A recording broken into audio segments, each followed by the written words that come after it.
प्रणाम, नमस्कार। मैं प्रमुखता आप देख रहे हैं VSRS न्यूज़ मीरगंज। अभी फ़िलहाल हम लोग पहुँचे हुए हैं मीरगंज नगर परिषद के एक उम्मीदवार जो उषा प्रसाद जी हैं, सभापति के उम्मीदवार हैं। इनके जो पति हैं शक्ति कुमार, जो एक प्रसिद्ध व्यवसायी हैं, इनसे हम जानेंगे कि मीरगंज नगर परिषद का जो एक मॉडल एजेंडा है विकास का, वो कैसे देखती हैं, इनके मन में क्या है विकास के तौर पे। जी, आपका स्वागत है हमारे चैनल में। नमस्कार। और सबसे पहले हम मीरगंज की जनता को नमस्कार करते हैं, मीडिया को नमस्कार करते हैं। ये बताइए कि आपको मतलब समाज सेवा के लिए ही आपने चेयरमैन का पद ही क्यों चुना, सभापति का पद क्यों चुना आपने? मीरगंज के विकास के लिए सभापति का पद हम इसलिए चुने हैं क्योंकि पूरे मीरगंज का विकास हो। और मेरे पति का भी है कि जैसे सरकारी कोई भी काम होता है, होल्डिंग टैक्स हो जाता है कोई भी रसीद के लिए, तो उसमें नाजायज़ पैसा लेकर काम किया जाता है। इस पे रोक लगाना। आप आप चाहती करप्शन पे रोक लगाने के लिए, आप मतलब ये विकास के लिए आप इस मुद्दे पे आई हैं मीरगंज नगर परिषद। जी जी। एक बहुत बड़ी समस्या मीरगंज नगर परिषद में है जो नाली सड़क की जो व्यवस्थाएं हैं, नाली अगर बनता भी है तो उसमें सफाई नहीं हो पाती है। सफाई पे क्या कहेंगे आप? सफाई पे सबसे पहले हम यही कहेंगे कि जहाँ जल जमाव है उस पर मतलब उसको सही तरीके से करना। नाली कहीं खुला हुआ है उसको अच्छा से ढकना। मीरगंज में डेंगू की समस्या बहुत ज़्यादा फैला हुआ है, इस पर सबसे पहले ध्यान देना। आपका मेन एजेंडा क्या होगा इस बार के चुनाव में?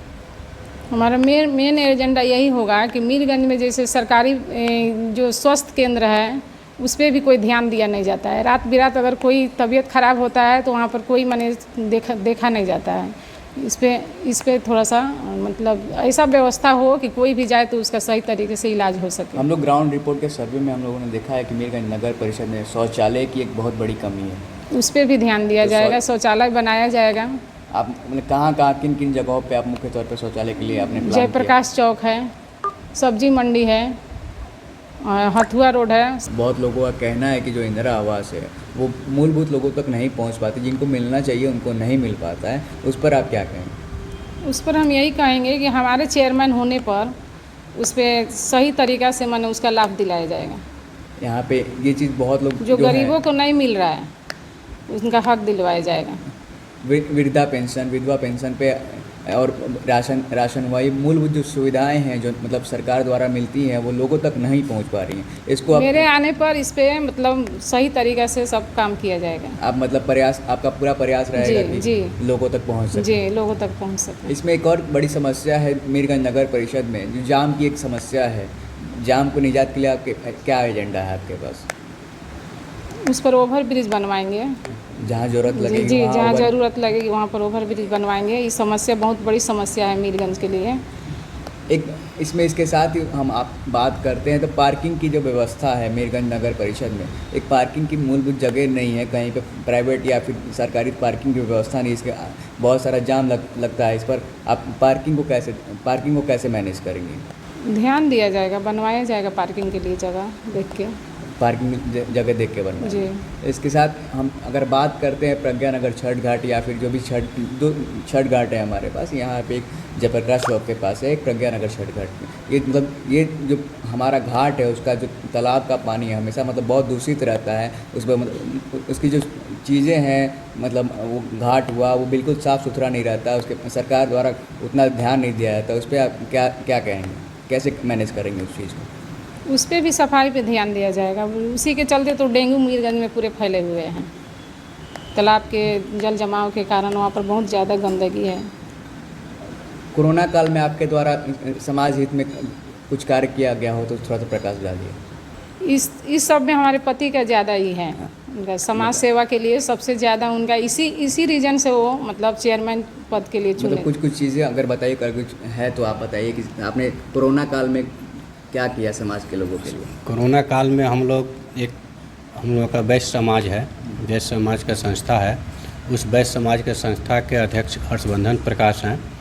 उनके माध्यम से हम लोग पूरे मीरगंज नगर में कोरोना काल में हम लोग दवाई बांटे, उसके बाद से अनाज बांटे। हम लोग जहाँ जहाँ गरीबों को नहीं था उसके लिए हम लोग कपड़ा का व्यवस्था किए।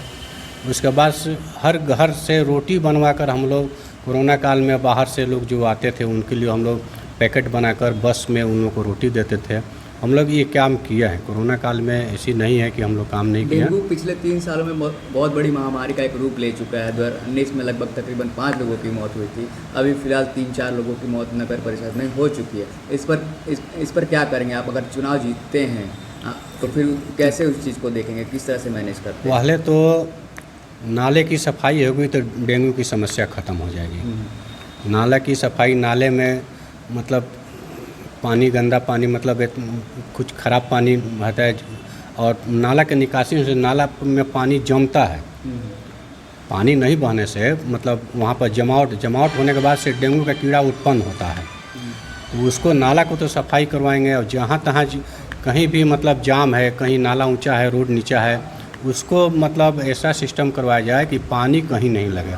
जब पानी नहीं लगेगा तो डेंगू की समस्या नहीं होगी।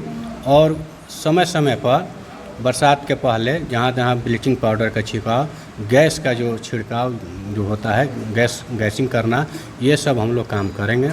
इसके लिए हम लोग इस पर काम करके ही इस पर विजय प्राप्त कर सकते हैं। एक चीज़ और हमें बताइए कि मीरगंज जो एक बहुत बड़ा व्यवसायिक क्षेत्र है जी, तो यहाँ पे बहुत सारी चीज़ों से मतलब रंगदारी हुआ, मतलब कई तरह की आपराधिक घटनाएं होती हैं। अगर आप चेयरमैन, सभापति के तौर पर अगर चुने जाते हैं, अगर आपको जनता चुनती है तो इन चीज़ों को कैसे आप निपटेंगे? इन चीज़ों से कैसे निपटने का प्रयास करेंगे? देखिए, हम लोग तो पहले जितने भी हमारे व्यवसायिक वर्ग हैं सबको हम लोग एकजुट करेंगे। एकजुट होने के बाद ही हम लोग किसी का भी मतलब मुकाबला कर सकते हैं। अगर हम लोग एकजुट नहीं रहेंगे, अलग अलग तरीके से करेंगे तो हम लोग नहीं उसके लड़ पाएंगे। इसलिए हमारा कोशिश रहेगा कि हम सबको मतलब एकजुट करें, एकजुट करके हम सामना करेंगे। ये नहीं है कि हम अकेले सामना कर लें, ऐसा कुछ होने वाला नहीं है। जब तक सब लोग साथ देंगे, सब लोग के साथ हम लोग रहेंगे, सबके साथ लेकर उस पर हम लोग सामना करेंगे तो उस पर हम लोग विजय प्राप्त कर सकते हैं। सभापति के उम्मीदवार तो मतलब बहुत सारे लोग हैं इस बार के चुनावी मैदान में उतरे हैं। आखिर आपका क्या उन लोगों से अलग है कि लोग आपको चुनेंगे? सबसे बड़ा मेरा एजेंडा ये है कि नगर परिषद जो है उसके कार्यालय में ही सबसे बड़ा पहले भ्रष्टाचार है। मेरा कोई भी, हम जाते हैं, मेरे कोई भी व्यक्ति जाता है, रसीद काटा जाता है 1000 का तो उससे मांगा जाता है 7000 और अलग से नाजायज मांगा जाता है। ये तो मेरे रीजन में अगर ये अध्यक्ष चुनाती हैं तो ये तो सबसे पहला काम होगा कि उस नाजायज को रोक लगा देना। इसके लिए मतलब हमको कोई भी कदम उठाना पड़े, इसमें हम थोड़ा से भी नहीं हिचकिचाएंगे। हमारा एकदम प्रण है, इनका प्रण है कि मीरगंज की जनता का 1 रुपया नगर परिषद के कार्यालय में उनका नहीं लगे। अब घुसखोरी के खिलाफ बिल्कुल एकदम घुसखोरी करेंगे। इसलिए कि मैं जो भी व्यवसाय किया हूँ ईमानदारी से किया हूँ। मेरा पिपरा खास में पेट्रोल पंप चलता है जो कि बहुत ईमानदारी से, जिस तरह मेरा पेट्रोल पंप ईमानदारी से चलता है उसी तरह मैं भी एक ईमानदार व्यक्ति हूँ। मेरा सबसे बड़ा सबूत ये है कि मेरा पेट्रोल पंप पर जाइएगा तो 1 लीटर में 1 लीटर आपको तेल मिलेगा, शुद्ध मिलेगा, कहीं मिलावट नहीं होगा। ये पूरे मीरगंज की जनता और अगल बगल की जनता भी जानती है। तो जिस तरह वो वहाँ पर शुद्ध है उसी तरह मेरा आत्मा भी शुद्ध है, मेरा शरीर भी शुद्ध है, मेरा कहीं कोई प्रकार का यति नहीं है। इस बार बहुत सारे युवा वोटर वोट करेंगे। युवाओं के लिए आपके पास क्या प्लान है? युवाओं के लिए तो मेरे पास सबसे अच्छा प्लान है कि उनको प्रधानमंत्री मुद्रा योजना, बहुत सी योजना है, उनको रोजगार देंगे। अपने से तो हम नहीं दे सकते हैं, लेकिन जो फंड आएगा उससे हम मदद करेंगे कि हमारे जितना भी बेरोजगार लोग हैं उनको प्रधानमंत्री का मुद्रा योजना, जो योजना है उस योजना से उनको जोड़कर उनको रोजगार दिया जा सके। क्योंकि मैं सरकारी नौकरी तो नहीं दे सकता हूँ, लेकिन मतलब रोजगार की रास्ता बनाया जा सकता है, उस माध्यम से उनको रास्ता बनाया जाएगा ताकि उनको भी रोजगार मिल सके, उनको लोन मिल सके जिसमें उनको काम करने में मतलब मदद मिल सके। बहुत सारे लोग ऐसे भी हैं जो मतलब सरकारी जो सुविधाएं हैं, राशन हुआ, वृद्धा हुआ, विधवा हुआ, ये सब चीज़ें उनको स्कीम अभी तक मुहैया नहीं कराई जा चुकी है। इस पर आप क्या कहेंगे? उस पर हम लोग फोकस करेंगे, उस पर विशेष रूप से कैंप लगाकर घर घर अथी करके मतलब जिसका नहीं हुआ है उसको बनवाने का कोशिश करेंगे। जो भी मेरा वार्ड सदस्य लोग जीतेगा लोग उनके माध्यम से, जो जीत कर आएंगे उनके माध्यम से कि आपके वार्ड में किसको क्या दिक्कत है उनको आप लीजिए और लेकर मेरे पास एजेंडा लेकर आइए, हम भी चलेंगे उसको लेकर, वार्ड सदस्य के लेकर उसको हम करेंगे। इसलिए कि अकेला मैं मतलब नहीं कर सकता हूँ। वार्ड में जो जीत कर आएंगे उनके सहयोग से ही वृद्धा पेंशन राशन की व्यवस्था जो है उनसे मिलकर, चूँकि उनसे मिलकर ही मतलब सब निचला स्तर जो है उस ऊपर आएगा कि किसको नहीं मिला है मेरे वार्ड में, वे लोग वार्ड कमिश्नर लोग बताएंगे कि मेरे वार्ड में इतने आदमी को राशन नहीं मिल रहा है, इतने आदमी को वृद्धा पेंशन नहीं मिल रहा है। तो उनको लेकर हम कहेंगे कि ठीक है आप लेकर आइए, उस पर हम लोग विचार करके उसको हम लोग अपने स्तर से उसको पास करेंगे, बोर्ड में मीटिंग में रखेंगे और रखकर उसको पास करेंगे। सबसे मीरगंज नगर परिषद का एक ज्वलंत मुद्दा है वो है टैक्स निर्धारण का। उस पर आप मतलब किस तरह से कार्य करेंगे अगर आपको सभापति बनाया जाता है? अगर जनता देखिए, हम तो उस पर हमारा विचार यही है कि जो भी टैक्स है, जो सरकार का टैक्स है, उस नियम को तो हम बदल नहीं सकते हैं। हाँ, उसमें ये हो सकता है कि मतलब हम लोग बोर्ड में मीटिंग करेंगे, मीटिंग कर में जितना निम्न से निम्न स्तर हो, जितना कम से कम हो, हम लोग का प्रयास रहेगा कि हमारी जनता पर टैक्स का बोझ नहीं पड़े। ऐसा मतलब उसको बनाया जाएगा कि स्वेच्छा से जनता अपने आप आकर मतलब टैक्स जमा कर सके। अब बोले कि हाँ कि ये चेयरमैन हुए, ये मतलब सभापति है, मतलब इनके रीजन में इस तरह काम किया गया। एक अंतिम सवाल हमारा है कि दबे मुंह जब हम लोग जनता के बीच जा रहे हैं तो आपका एक तरफा नाम आ रहा है कि आप एक विशेष जाति के नेता के तौर पे उभर के आ रहे हैं सामने, इस पर आप क्या कहेंगे? जी नहीं, मैं कभी जात पात का राजनीतिक नहीं किया हूँ। मेरा वोटर मेरा वोटर 1 नंबर वार्ड से लेकर 26 नंबर वार्ड है। 1 नंबर वार्ड में गोस्वामी लोग हैं, गिरी जी लोग हैं, उनका मेरे साथ मतलब संबंध है। 2 नंबर में तिवारी लोग हैं, 3 नंबर में कुशवाहा लोग हैं, 4 नंबर में मतलब राजपूत लोग हैं। मतलब जो हर एक वार्ड में अलग अलग जातियाँ हैं। मीरगंज में सुनार लोग हैं, रौनियार लोग हैं, केसरवानी लोग हैं, कानू हैं लोग, मतलब जो भी है, मतलब व्यक्ति विशेष पर और मेरा जो विचार है, मेरे विचार को देखते हुए हम सारे जातियों से अपील करते हैं। सारे जाति का हम साथ लेकर चलने वाले व्यक्ति हैं और सब जाति का हम वोट प्राप्त कर रहे हैं। आप जाति से ऊपर उठ के काम करते हैं? जी हाँ, एकदम जाति विशेष, जाति से कुछ नहीं होता है। मन में भावना होना चाहिए। जाति क्या है? जाति से मतलब कोई कुछ होने वाला नहीं है। जाति एकदम इतना ख़राब चीज़ है, जातिवाद, जो कि मतलब किसी को आगे बढ़ने नहीं देगा। अगर समाज में बढ़ना है, अगर आपको काम करना है तो सभी जाति का साथ लेकर चलना पड़ेगा। सभी जात अगर नहीं आएंगे तो आप एक जाति विशेष पर आप कैसे चुनाव लड़े, कैसे आप काम कीजिएगा? तब तो आप एक ही जाति का काम कीजिएगा, दूसरे जाति का काम तो कीजिएगा नहीं। इसलिए सब जाति का सहयोग हमको चाहिए ताकि हम सबका मतलब काम करिए, मेरे पास अंदर भेदभाव नहीं रहे। हम जाति विशेष पर कभी चुनाव नहीं लड़ेंगे। हमको अगर हारना पड़ेगा तो हमको मंजूर है, लेकिन अकेले हम जाति विशेष पर चुनाव नहीं। हमको सारे जाति का सहयोग चाहिए, क्योंकि हमको सारे जाति पर विकास करना है।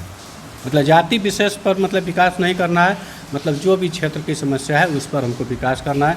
और आपको बता रहे हैं कि ये जब चुनाव जीतेंगे तो हम लोगों का एजेंडा रहेगा कि मीरगंज को कैसे सुंदर से सुंदर बनाया जाए। मीरगंज में अभी शौचालय शौचालय की बहुत समस्या है। और एक मेरा और विचार है कि जो भी वार्ड सदस्य जितना भी 26 वार्ड है, जिस वार्ड में जो भी काम होगा, मेरा अपना विचार है कि वहाँ के वार्ड सदस्य को साथ लेकर और वहाँ की जनता को, जिस वार्ड के सदस्य जीते हैं और वहाँ की 10-20 जनता के बीच में मैं मीटिंग करके उनके साथ हम ये एजेंडा बनाएंगे कि इस गांव का, ये इस वार्ड का सबसे प्राथमिकता तौर पर कौन सा काम है, पहले हम उस काम को करेंगे। ये नहीं कि अपने मन से कोई भी काम कर दिए, नहीं, उस वार्ड के लोगों के, वार्ड सदस्य को लेते हुए उस वार्ड के लोगों से मिलकर जो काम वो लोग कहेंगे उसी काम का एजेंडा को हम आगे बढ़ाएंगे। वही काम मेरा सबसे प्राथमिकता के रूप में होगा। आप लोग पब्लिक के लिए कुछ मैसेज क्या देना चाहेंगे? पब्लिक के लिए, जनता के लिए हम लोग यही मैसेज देना चाहेंगे कि जनता हम लोगों से ज़्यादा वोट में लाकर, वोट से चुनकर हम लोग को मतलब सभापति पद में चुने।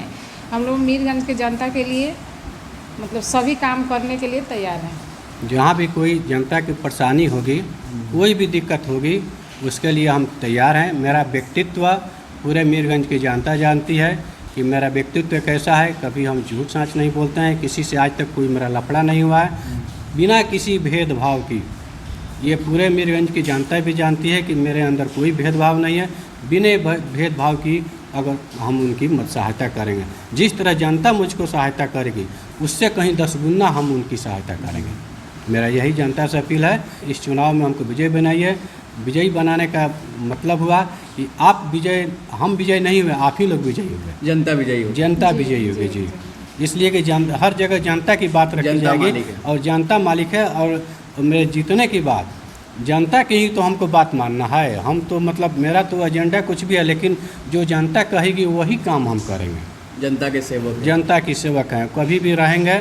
ये ऐसा नहीं है कि नहीं, जो भी जनता कहेगी नेता के जैसा व्यवहार, ना नेता तो हम है नहीं है। बेटे के जैसा व्यवहार, ये तो सारे मीरगंज के लोग जानते हैं कि आज तक मैं कभी नेतागिरी नहीं किया हूँ। बेटे के जैसा व्यवहार, बस बेटा हैं, भाई हैं, चचा हैं, मतलब यही मेरा रहेगा।